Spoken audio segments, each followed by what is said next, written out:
Somebody asked me the other day, which I figured I might as well do a video on, Scott, why did you disappear around 2015 and kind of reappear in 2024? And it's like, was it that long? Have I been gone that long? And if you don't know who I was prior, well, I'm Scott Ferrell, nice to meet you.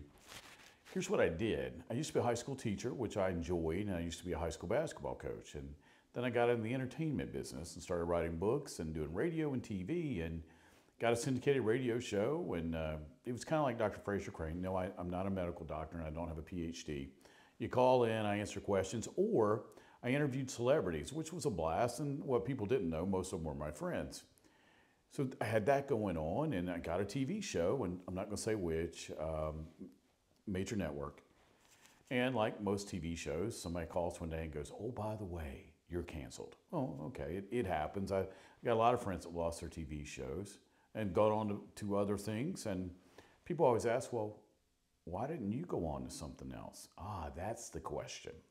And I'd just written a book that was a bestseller and got picked up by Forbes. And people were like, well, where'd you disappear? Here's what happened. We started to notice that I had some health problems. We didn't know what. I'm having high fevers, I'm having eye problems, I'm getting where I can't breathe. And then we noticed that my heart's clogged, or some clogs, and some of the plumbing's clogged, and my organs are starting to shut down. So I just had to go home and disappear and be in bed. It looked like I was so yellow. It looked like my wife magic markered me every night with either with a highlighter. She liked me so much she liked to highlight all the great things. I couldn't go out in public looking like that because people would see me go, oh my gosh, because they were used to seeing me either on a video or a commercial, or I'd done some TV shows, my own show. They'd used to one look at me and then they were kind of frightened when they saw me in public, so I just didn't go out in public. And I spent, wow, 3-4 years not going out in public, and I'm still not out a lot. I'm out some, but I'm getting there. I've learned how to walk. I can feed myself now. I can use a fork. A lot of things that I can do now I couldn't.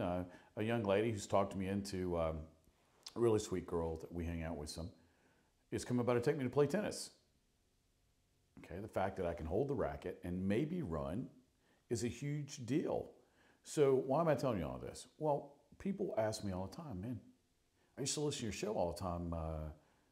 What happened? Or people think I'm dead. I had a girl run up to me one time, throw her arms around me and go, oh my gosh, you're not dead. I'm so happy. That makes two of us. But then once people get used to that, they go, well, why do you look the way you do? And another good question. Part of my background, part of being a kid, one of my interests was fashion design especially, and I had some friends who worked for Ralph and in the industry. And I got accepted to the Institute, and I wanted to be a fashion designer. The problem was I was a drug addict, and drugs and alcohol kind of took control of that, because at the same time, I wanted to be an engineer. I wanted to work for NASA. All that kind of went by the wayside, because if you've ever had someone substance abuse, that took over. And that took over for several years, and I got set free from that. I found Christ, and now I'm a pastor on Sundays. But people always ask, why do you look the way you do? Well, some of it's fashion design, and I was in the haberdashery business. Custom-made clothes. I've had custom-made clothes in my size. When you wear a 50 jacket and you're 5'8", and you weigh 220 pounds, you kind of have to have custom-made clothes. Now this is just a cool jacket I picked up somewhere. But they're always like, what's with the glasses? What's with the earrings? What's with the hair? What's with what you wear? Well, I want to be a fashion designer, so I don't like rules of fashion, so to speak. So I'm going to wear what I want and what I feel like I want to, like anybody that's in the fashion. If you look at most designers, they all have their unique look, and I wanted to be that guy. What's with the hair? Well, I was a high school basketball coach, and they normally have hair, this long or somewhat. My wife likes long hair, and she likes pirates. Earrings, hair. Enough said with that. I think you can walk the rest of the way down that road. But I don't mind it. And then what's with the glasses? Well, I have a sensitivity to light. Daryl Hall has it. I think Johnny Depp wears similar glasses to mine, Robert Downey Jr. I'll always have something over my eyes, whether it be sunglasses or the tint. And on top of that, I have an allergy to Wi-Fi, and computer screens bother me. So it gets handled. I went to my ophthalmologist, and he's like, dude, just get blue on your glasses or buy sunglasses. That's it. That's your professional opinion. He goes, well, yeah, man. He goes, it looks cool. And people think you do it for an act, not the fact that you really need it. But this year, we've decided that I'm healthy enough to make a comeback, so to speak. No, I'm not going back to radio. If you have been in a cave, let me help you out here. Radio's not what it was when I left. A lot's happened in 9 years. No, I'm not going back to radio.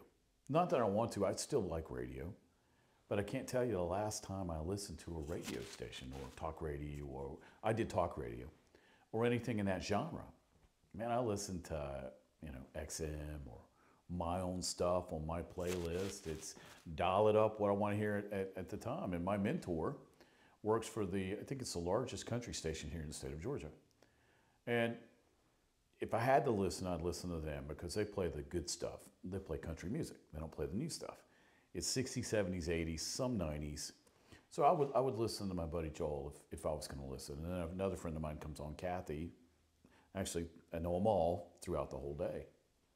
But what am I going to do now? Well, I'm going to do several things. For one, I'm going to start doing podcasts. As the kids have helped me through this, I'm not exactly Mr. Technologically savvy. And radio, I always had somebody to, finger, push, do. And in TV, I always had somebody finger, push, do, or just be quiet, move, don't touch anything, sit there and talk. I can do that. All right, so we're going to start doing more podcasts. Now, what do I handle? Behavior. That's what I do. It's what my college degree's in. I used to be a high school teacher many years ago. And then I parlayed that into a business career and to an announcing career and a TV career. So we're coming back to do those things. I'm not doing any acting. I used to do some TV shows. I didn't enjoy it. I'm not an actor. I don't really want to memorize lines. I'd really just do my own stuff, to be honest. But it's funny how many people they need to look like me at almost 60, long hair, still can walk, and not obese. That's what the casting director told me. I said, well, probably not my deal, so I don't really want to do that. Here's what I do. Professionally, I own a consulting company. We help individuals and corporations. Market cap's about 50 million normally when we're helping someone. What do? You have a problem, we help you get the solution. Personal life, you have a problem, we help to get the solution. See where we're going with this? I wrote a book. It's called It's Not Them, It's You. It was a best-selling book. It was sponsored by Forbes, and I think it's right behind me above my head. What I write about? Well, in business, who's normally the problem? In a relationship, who's normally the problem? On a team, who's normally the problem? If you're looking around right now going, who? You're looking at the wrong person. Go look in the mirror. It's us. It's our human programming. It's our habits. It's our actions. It's what we say and what we do on a daily basis. Normally, 99% of the time, that needs some tweaking. 50% of the time, it needs a lot of tweaking. I should know. Remember when I talked about I was a drug addict and an alcoholic? Those things had to be subtracted from my life for me to be a contributing member of society. They had to go. Well, there were other things about me that needed to go too. So we just subtracted those, and I reprogrammed what I acted like, what I did, what I said, and how I thought. All right, now I can contribute to society in a meaningful way. Well, same thing with most people. Do people, contrary to what people normally say about themselves in life, are they perfect? Well, no. Even though I used to try to tell people I was perfect, I'm not. Believe it or not, no, I'm not perfect. Even though I try to tell my wife, I am perfect. You just have no idea how perfect I am. Turns out she's the perfect one because I never seem to be right, so it's got to be her that's perfect. But none of us are. So there's things that we've got to handle. Same thing in hiring, same thing in a company. We can't know everything. Well, that's where we come in. What's your problem? Let's get a solution. And our goal with my company is, let's do it as quickly as possible. Let's not draw this out. You didn't come over here to try to wait 12 weeks for a solution. No, you probably wanted it yesterday, but we're going to have to figure out a feasible time to get this fixed. People come to me and go, well, I am tired of my life and I want to get fixed. Okay, cool. Because I am a pastor, so I always bring God in every situation because you were made for a purpose, plan, direction. You were made for a reason. Let's figure it out. Let's get this done. Again, let's get from A to B as quickly as we can. And that's what I do professionally. Other than, I do go out and speak from time to time, and I do teach classes, and I teach classes on behavior, and I teach classes on the Bible. That's what I do. Behavior, Bible. 2 B's. It's very easy. B squared.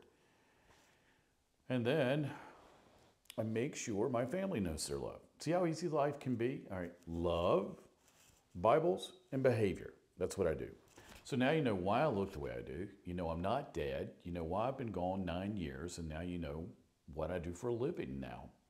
Don't worry, we're going to do a lot more videos. I'm really going to amp up what I'm doing from a podcast standpoint because I used to do how many radio shows and then how many TV shows, and so we're gonna bring it all into what we do now, and we'll do some on the road. So if you want us to come on the road with you, great. I'm going to start interviewing celebrities again. We're going to line that back up. Why? There's so much to learn from someone who's made it in the field that you want to make it. And my friends, for the most part, are in fashion, radio, TV, and music.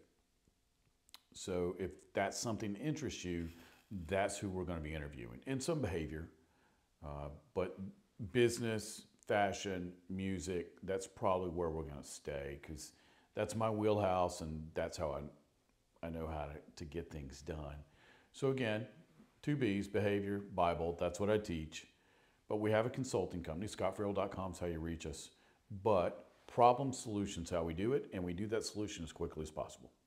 Hopefully this helps. It cuts down on the questions because when I go out in public now, people come up and go, what's been going on? What's going on with you? How's your health? I'm fine. I'm completely healed. But we know with rehab, it takes a little while. I'll find out how well I run this week when I've got a 20-something that's taking me to play tennis. I've already said you must be polite and you have to be patient because it's been a while since I've held a tennis racket. Somebody used to play 3 to 4 times a week.